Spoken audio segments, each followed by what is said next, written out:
Jan Zizka, a name that resonates throughout Czech history as a symbol of courage, strategy, and indomitability. Who was this blind military leader who defeated much stronger enemies? In today's video, we look at the life and legacy of Jan Zizka of Trutnov. You'll learn where he came from, what his greatest achievements were, and what made him one of the greatest figures in Czech history. Stay with us and immerse yourself in a history that still inspires today. Jan Zizka was born around 1360 in the South Bohemian village of Trutnov. He lost one eye in his youth, but this loss did not stop him. He was raised in harsh conditions that prepared him for a life full of fighting and danger.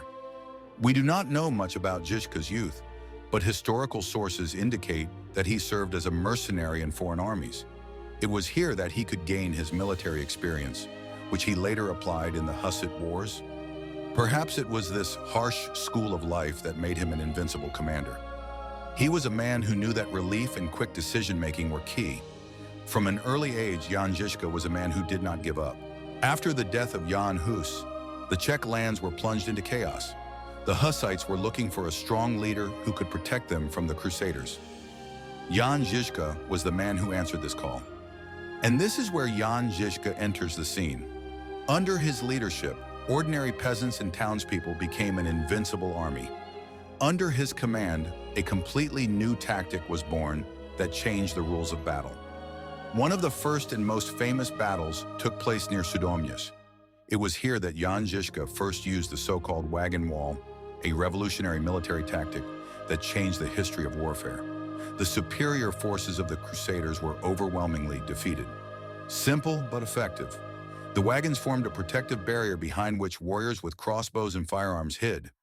It was a combination of courage, strategy, and innovation that ensured victory for the Hussites, even against much greater odds. Battle of Sudomys, 25th of March, 1420. The first major victorious encounter of the Hussites with the Lord's army and the Strakonese Hospitallers. The Hussite expedition had 12 wagons, 400 infantrymen of both sexes, and 9 horsemen.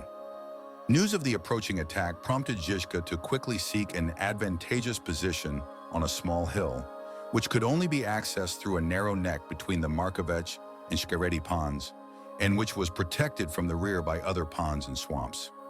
The knightly cavalry launched the attack at dusk. The first echelon suffered significant losses, but the second managed to penetrate very close to the makeshift wagon wall.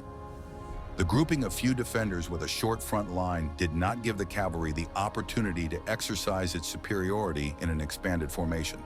The heroic resistance of the brothers, who could take turns at the forefront, soon caused panic among the heavy-armed men who were pressed from behind by their comrades. The breakdown of the royal army was accelerated by thick fog, which made it difficult for the commanders to find their bearings. Individual groups continued to fight the Hussites and the terrain obstacles, but when they realized the futility of their efforts, they turned to retreat and drove about 36 Hussites ahead of them, whom they managed to capture during their attack from the wall. After his success at Sudomys, Jan Zizka faced further challenges. The Crusades, supported by the Pope and the Emperor, were determined to break the Hussite resistance, but Zizka and his troops still managed to resist. His strategies brought victory in battles such as the clashes at Kutná Hora and Malešov. The Battle of Vítkov in 1420 was one of the key events. The Hussites, led by Zizka, managed to defend a strategically important hill, thereby repelling the attack of a powerful army. This triumph became a symbol of Hussite resistance and courage. Zizka always used the terrain to his advantage. He had the ability to read the battlefield and immediately adapt his tactics to the enemy. His ability to lead and inspire his soldiers made him a legendary military leader.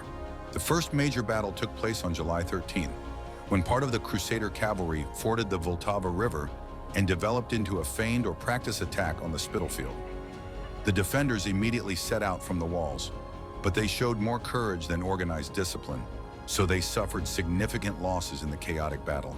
The cavalry withdrew in an orderly manner and prepared for the next operation, which was to sweep out of the way the obstacle in the form of the Vítkov redoubt.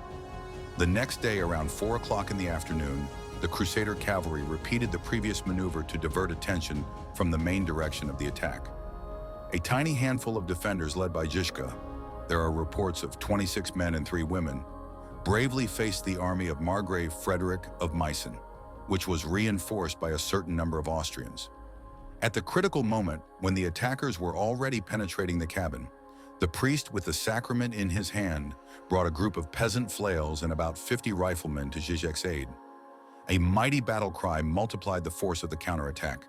The Crusaders began to retreat in confusion, and soon after, even the rear ranks, who were about to intervene in the battle, fled in panic. Within 1 hour, as it turned out later, the outcome of the entire campaign was decided. Prague expected a general attack, which, however, did not happen. On the 19th of July, a fire broke out in the Crusader camp. Even his advancing blindness did not weaken his leadership skills. Jan Zizka remained in command of the Hussite troops until his death in 1424. His departure left an irreplaceable gap in the Hussite movement. Jan Zizka died a legend. His legacy lives on not only in Czech history, but also in military theory, where he is still studied as one of the greatest strategists of all time. New weapons brought to the world by the Hussite Wars. The Hussite Wars saw a great expansion of small arms. The first mention of the use of rifles in our country concerns the siege of the Archbishop's Court in Kije, near Prague, by the Royal Army in 1383, but firearm manufacturers are mentioned in Prague as early as 1373. The customary division of Hussite rifles into pipe guns and hook guns, with the pipe gun being a lighter weapon without a hook, and the hook gun being a heavier weapon with a hook to catch the recoil, cannot be used for many weapons. There were also relatively large caliber weapons without a hook, for which the term hand bombard is sometimes used, as well as rifles with a simple fuse holder or fuse muzzles, and also weapons on the border between a hook gun and a tarasnika. In the military order of Jan Hajek of Hodotín from in 1413, and later written sources, warriors referred to as prachata appear. They were probably adolescents who marched with the army and threw projectiles from handheld leather slings in battles. However, pictorial sources also show heavily dressed armed men armed with slings. Jan Zizka was not just a military leader, he was a symbol of determination and a desire for justice. His name will forever remain in the history of the Czech nation. Thank you for diving into the story of this fascinating character with us. If you enjoyed the video, don't forget to like and subscribe. And who knows, maybe in the next video we will meet another character who shaped our history. Again, this is a historical figure of great history that 10 minutes is not enough. But if you liked the video, I would be happy if you would like and subscribe. See you next time. Thanks for your attention.